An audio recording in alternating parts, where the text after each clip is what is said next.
Fate é uma história de superação. Esse é o tema principal que é explorado das 3 perspectivas diferentes ao longo das 100 horas de leitura. Esquecer o passado e seguir em frente é uma coisa difícil de se fazer. E isso não é diferente para 3 protagonistas principais da rota de Stay Night. E o Shiro, o herói da história, é quem ajuda a Saber, a Rin e a Sakura a perceber que o seu passado não determina o seu futuro. Mas Fate também é uma história confusa. Muita gente tem um certo medo de tentar entrar nesse mundo por causa da imagem que Fate criou para si mesmo. De que a história é muito confusa, de que você tem que assistir 1001 coisa para começar a entender Fate. Mas com esse vídeo, eu espero mostrar que Fate é muito mais do que parece ser. Eu espero que eu possa explicar o amor que eu sinto por Fate Stay Night.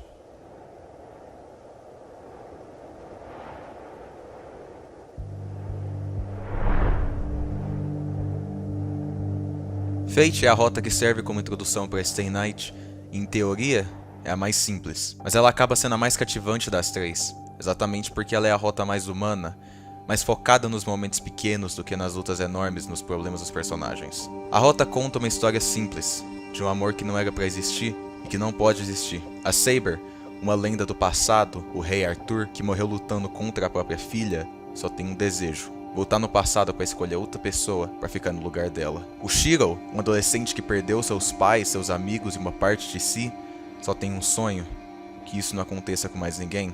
Por mais que os dois se pareçam, o Shiro odeia o desejo da Saber. Ele acredita que mudar o passado, mudar algo que já aconteceu, seria inútil.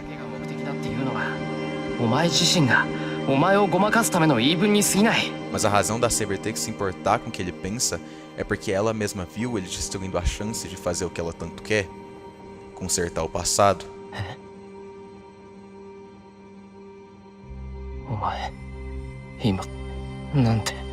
この死体たちとお前は仲間だったと言ったのだ。形はどうあれ、お前たちはあの地獄から生還した者たちだ。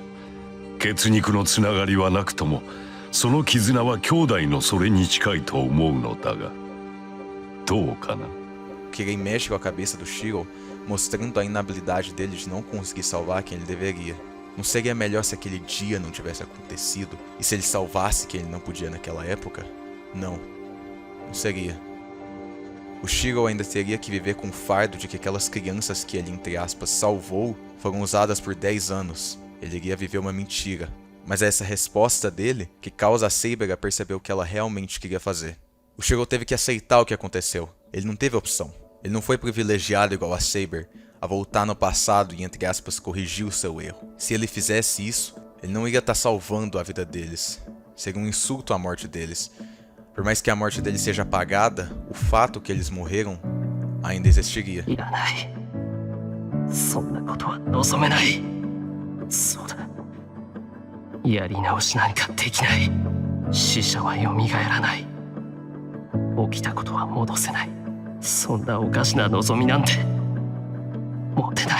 Mas a Saber não veio assim. Ela lutou demais, perdeu demais para simplesmente desistir agora. Ela e o Shiro brigam muito, discutem muito, e até quando a Saber diz que ela não precisa do Shiro, que ela consegue se virar, ela acaba ficando parada no mesmo lugar. Ela não tinha notado que a motivação dela não era mais ganhar a guerra, era o Shiro.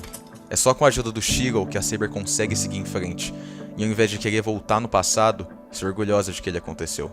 E é esse jeito de pensar do Shiro que faz ele deixar a Saber ir embora e terminar a lenda do rei Arthur. Por mais que ele não possa viver com a Saber, ele tem orgulho de si mesmo, de ter amado e lutado ao lado dela. O Shiro e a Saber são pessoas muito parecidas, mas eles recusam aceitar isso. Eles tinham sim reconhecido a vontade de lutar e proteger quem era próximo deles, mas não conseguiam se conectar a partir dessa vontade. Ao invés disso, eles decidiram se ajudar a alcançar os seus sonhos. Arigatou, Shiro. あなたのおかげでようやく取るべき道が分かりました。ええ。あの聖杯もこの私もありえてはいけない夢だったのです。 No epílogo dos dois, eles comentam sobre como eles querem deixar o passado para trás e só seguir em frente. O Shiro vai voltar à vida normal dele e a Saber aceitaria sua derrota e morreria em paz. É um final lindo, mas não é o final de verdade. Mesmo anos depois, quando o Shiro já tinha alcançado esse sonho dele de se tornar um herói da justiça, ele ainda continuou procurando pela Saber. E a Saber continuou esperando pelo Shiro na sua utopia, o Avalon. Se passou muito tempo desde então, mas o Shiro mesmo assim nunca esqueceu do dia em que ele viu a Saber pela primeira vez. O que ele sentiu, o amor e a dor que ele passou ao lado dela. Depois de tanto tempo, só o milagre que iria conseguir fazer os dois se reunirem. Mas foi exatamente isso que aconteceu. Um milagre, algo que foi possível só por causa da força de vontade que os dois tiveram, por causa do fogo do sonho dos dois que nunca se apagou, mesmo depois de tanto tempo. É uma história que ensina como seguir em frente, como deixar o que aconteceu no passado para trás, e além disso, é uma história que ensina que amar outra pessoa leva você a se amar também, algo que os dois não haviam conseguido antes. E no fim, é uma história que me ensinou que o amor não é algo ativo, é algo que simplesmente acontece. Só vai vir quando um esperar e o outro procurar. はい。おかえりなさい、シロ。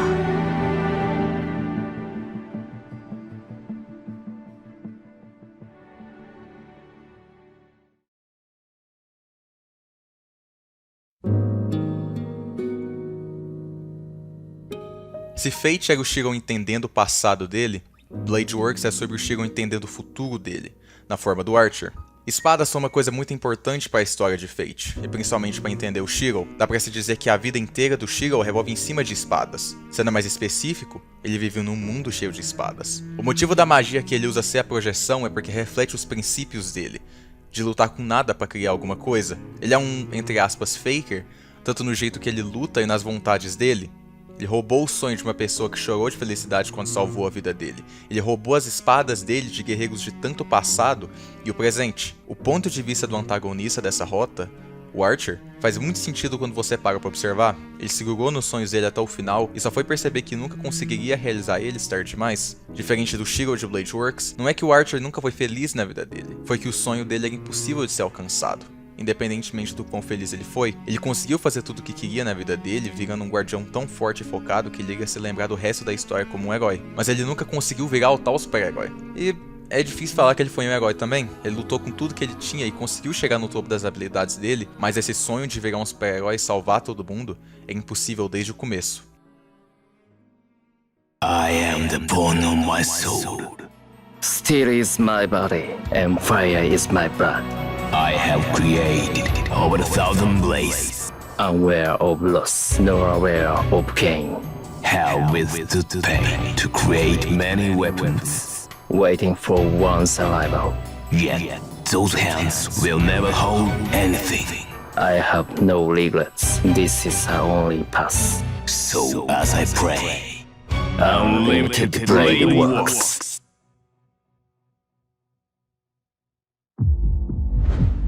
A, entre aspas, oração de Unlimited Blade Works serve para dar um resumo importante dos dois personagens principais da rota. O Archer fala da dor que ele sofreu nesse caminho que ele escolheu caminhar e que no final ele nunca vai achar o que ele tanto procura. Diferente dele, o Shiro percebe a dor que ele vai ter que passar nesse caminho e também a falta de sentido nesse sonho, mas termina dizendo que a espada dele, o sonho dele, é o sentido da vida dele em si. Blade Works quer perguntar duas coisas: o que é um herói e o significado de ter um sonho. Já foi deixado bem claro que o Archer, e também o Shiro, consegue sim virar um herói, indo além da existência humana lutando pelo sonho altruísta dele. Vamos sair um pouco de Fate aqui. Se o nosso verso permite que qualquer um vire um espírito heróico, então dá pra entender a história como se fosse só um e se isso acontecesse? O que aconteceria se uma pessoa ganhasse a força física e a oportunidade de virar um super-herói? Blade Works mostra que não dá pra fazer isso, que esse sonho de salvar todo mundo é impossível. Mas quando o Archer olhou pra ele mesmo, com aquele sonho impossível, que ia causar mais dor e tristeza do que felicidade e satisfação, por que ele não acabou com isso de uma vez? Por que ele não provou pra si mesmo que essa ambição que ele tinha era nada além de inútil? Simples.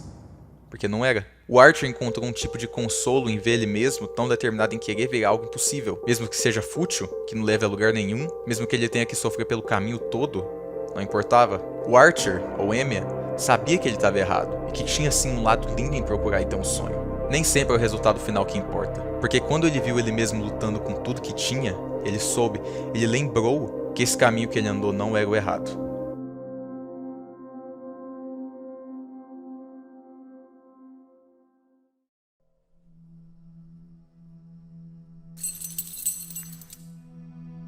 Eu nunca fui o maior fã da Rin, mas ela é muito mais importante do que muita gente faz ela parecer ser. Por mais que sim, Blade Works seja uma rota muito mais focada no desenvolvimento do Archer e do Shiro, o relacionamento do Shiro e da Rin é muito importante para esse desenvolvimento. O amor e a admiração que ele sente pela Rin é o motivo dele lutar, que nem em toda a rota, mas é citado também que foi a influência que a Rin teve no Archer que convenceu ele a admitir derrota pro Shiro e aceitar quem ele é. Em Blade Works, os conflitos sobre os sonhos do Shiro vêm na forma do Archer, e a Rin é forçada a lutar ao lado do Shiro, que faz as coisas diferentes dela. É até mostrado que ela talvez goste do Shiro, mas ela nega esses sentimentos para poder participar na guerra. Ela finge que não conhece o Shiro e trata ele como se fosse só mais um inimigo. 帰りなさい。何のつもりか知らないけど、目障りよ、あなた。話はここまでよ。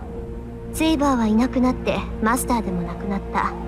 聖杯戦争なんていう殺し合いに巻き込まれる理由はなくなったんだから、ここでシロは降りなさい。 Mas o Shiro não faz isso. Ele ainda trata ela igual uma colega, uma amiga, e isso deixa ela tão puta que ela não consegue matar ele. O que deixa claro que ela se importa sim com os outros, mas esconde isso, tentando fingir que esse resto de amor que ela sente pelo Shiro é só um blefe e que ela não queria se relacionar com o inimigo, por mais que ela tenha salvado a vida do Shiro. Mais que uma vez, ela tem problemas para se expressar corretamente do jeito que ela quer por medo de ser abandonada, igual ela foi pelo pai 10 anos atrás. Depois da morte da ilha, a Rin pergunta ao Shiro por que ele tentou salvar ela. No meio da conversa, o Shiro meio que percebe o problema com os sonhos dele, que mesmo se ele não vê problema nenhum em só jogar a vida dele fora, as pessoas em volta que realmente se importam com ele, tipo a Rin, vão ser as mais afetadas por isso. 分かってる。言っただろ。遠坂は正しいって。ならけどやっぱり忠告は聞けない。確かに俺は何か間違えている。けどいいんだ。だって誰かのためになりたいっていう思いが間違いなはずがないんだからな。 Uma conversa solta entre os dois é o motivo de por que o Shiro notou o problema com os sonhos dele, e é o motivo inteiro dele conseguir lutar com o Archer depois. Os dois são completos opostos. O Shiro joga a vida fora pra salvar as pessoas em volta dele, e a Rin se salva pra poder continuar vivendo mais um dia. O Shiro escolhe viver mais um dia, e a Rin decide se sacrificar pra poder salvar os outros. Eles abraçam as partes perdidas uns nos outros. Eu disse que Blade Works é a rota do futuro do Shiro, não só faz sentido que o epílogo fecha a história mostrando o que acontece depois. E parte disso tá no Archer. O Shiro disse que tá disposto a algum dia chegar no nível dele, mas talvez não ao contrário disso, e sim adicionando à história da rota, tem o pedido da Rin de ir pra Londres e virar um mago. Pela primeira vez na vida dele, o Shiro ganhou a oportunidade de seguir um futuro que não é só correr atrás do sonho de outra pessoa.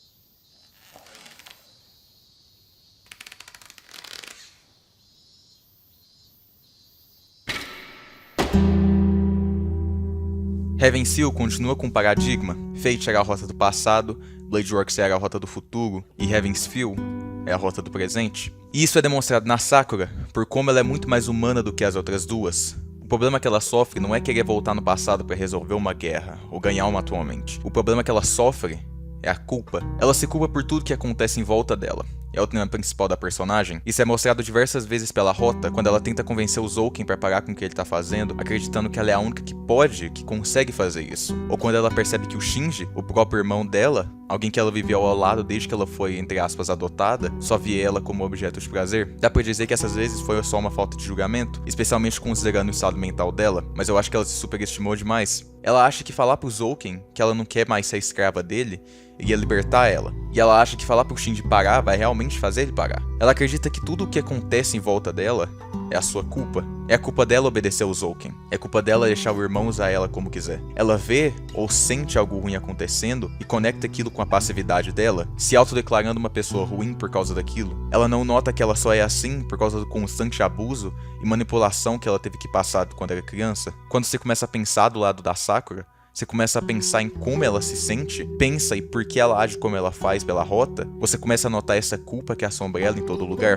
Quando o Shiro desiste de matar a Sakura, e a gente vê a cena da perspectiva dela, é como se fossem as ações da Sakura, os erros dela, que fizeram o Shiro desistir.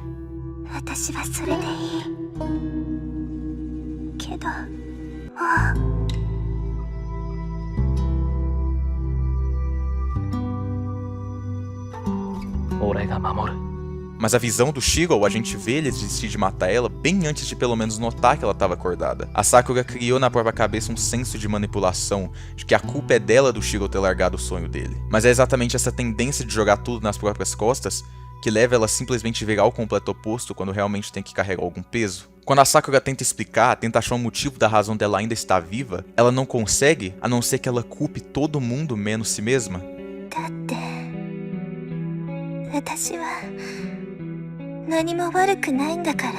E a outra, entre aspas, pessoa que a Sakura decide culpar é justamente todo mundo. Mais especificamente, ela fala de quem nunca ajudou ela, de quem nunca tentou entender o que ela passou. Ela tá dizendo que qualquer um que não ajudou ela só atrapalhou, mas o Shinji e o Zouken são as pessoas que a deixaram assim. A Sakura trata os dois como se só pudessem ser satisfeitos ou evitados. Nem passa pela cabeça dela que alguém como o Zouken podia mudar. Ao invés disso, ela espera que alguém que nem tá envolvida nos problemas dela, a Rin, a salve. Por isso que o ódio que ela sente não é voltado às pessoas que diretamente machucam ela, e sim a quem vê, mesmo assim decide não fazer nada. É traumatizante, todo o carinho, todo o amor, todas as amizades que ela fez foram criadas a partir de uma imagem que ela teve que criar porque ela não teve escolha, não teve opção. Essa imagem que faz ela parecer inocente, faz ela ser tratada como alguém que ela não quer ser. Então ela decidiu se soltar.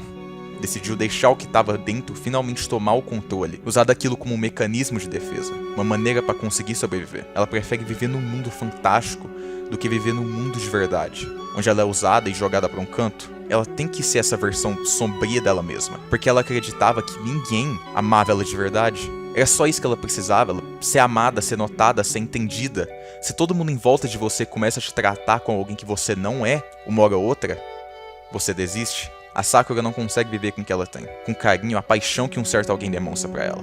Ela quer mais. Mas igual as outras duas heroínas, a Sakura também serve como um reflexo quebrado do Shiro. Todas as três, de algum jeito, refletem o Shiro e pegam as partes mais tristes do personagem e jogam de volta pra ele. O Shiro tem que ter esse sonho de ser um herói da justiça pra poder conseguir se sentir, entre aspas, completo. E a Sakura tem que ter esse sonho de que algum dia ela vai poder se livrar das correntes que a seguram. Os dois ainda estão presos no mesmo pensamento que tinham quando eram crianças, 10 anos depois, e o sonho que eles tinham quando eram pequenos nunca mudou. O Shiro sempre tá tentando salvar os outros. É o personagem dele, ele tá sempre tentando salvar os outros para que não aconteça o que aconteceu com ele. Ele acredita, acima de tudo, que tá para salvar qualquer um, mas a Sakura não tem por que acreditar que o Shiro vai ser a pessoa para salvar ela. Ela não bota fé em que o Shiro vai ser a pessoa que pode, que vai tirar ela do inferno que ela mesma se enterrou. A Sakura tem que passar por tudo isso, a vida que ela poderia ter vivido, e a vida que ela tem que sofrer na frente dela. Ela destrói qualquer lugar que ela passa, destrói a casa que ela morava, mata o irmão e o avô dela, quase mata a própria irmã, até sobrar somente o Shiro. Em tantos jeitos, os dois são um reflexo um do outro, procurando algo que eles nunca conseguiriam ter. Nenhum dos dois escolheram estar aqui. Nenhum dos dois conseguem admitir que eles ficaram presos por tanto tempo vestindo uma imagem de quem realmente são. Duas crianças que nunca conseguiram crescer de verdade, por causa de um trauma, mas que agora, depois de tanto tempo, finalmente, eles podem se soltar.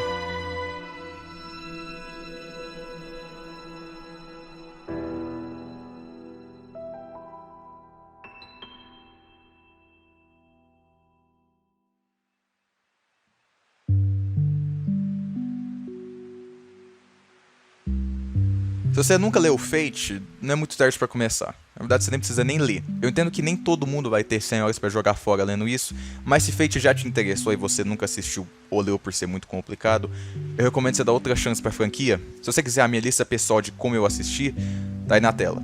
Eu só peço que você assista, leia e aprecie esse mundo que o Nasu criou há quase 20 anos atrás. Eu não concordo muito bem com a direção que a franquia tá indo agora, tanto pelas adaptações que deixaram muito a desejar, a falta de respeito ao Foldable e o desespero da Type Moon de continuar ignorando os fãs, mas Fate vai pra sempre ser a minha franquia favorita.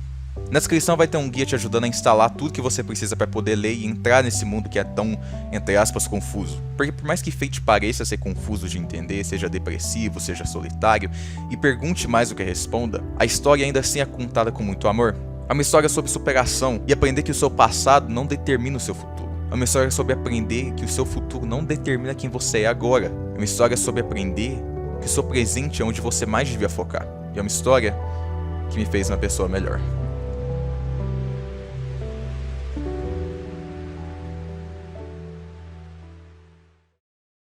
And you don't seem to